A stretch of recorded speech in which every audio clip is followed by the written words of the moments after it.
Okay, guys, today we'll be going over the accounts payable section. The first thing on the list that I'd like to cover today is the vendors tab. So you'll click on vendors. Here, you'll notice the list of all the vendors that's already in the system. Notice that there's 3 icons at the bottom of the vendors tab. The first icon is a work order. It will show you if there's any pending work orders there for the vendor. The second icon, which is the AP icon, it'll show any open accounts payable item that you'll need to go over. And the third icon is the little phone. That'll give you the contact information for the vendor. Now we're gonna go over how to add a new vendor. So you'll go to Actions, click on Add a Vendor, and then you'll have the vendor ID. So it's basically an abbreviation for the vendor. So I'll do me as an example. So my name is TYRESE, so I'll put Ty as my vendor ID to abbreviate my name. And then I'll put my full name under the vendor name, which will be TYRESE Powell. And then you'll go over to the main phone number or contact information for the vendor. So you'll enter that, 954-640-7070. That's my primary number. I don't have a fax number, but if your vendor does, you can enter that as well. You'll scroll down. If your vendor does have a tax ID number, you may enter it here. If they do receive a 1099 tax form, which you'll be updated by your property manager on whether or not your vendor receives this type of information or form, then you'll know how to turn that category on or off. You'll scroll down here, put in a primary email. So I'll use mine, tyrese@phoenixfla.com.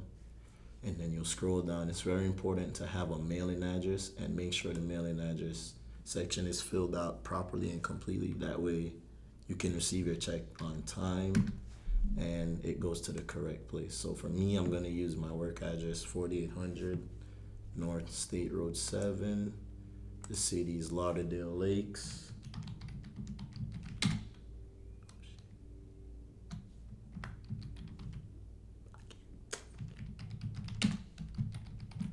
State, Florida. Zip code 33319. And you have to select the country, United States. And then you can tick the box to make sure like this is my primary mailing address. Unless the vendor instructs you otherwise that my mailing address has changed, then you can always change it from the primary mailing address or yeah. Once you're done filling out the section for the add a new vendor, you'll click save. And then there you go.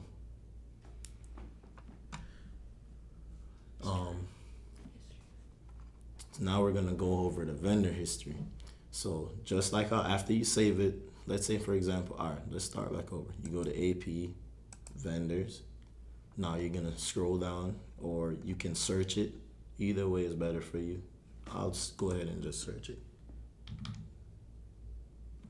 Okay, here I am. You search the vendor in order to pull up the history. Click on the vendor.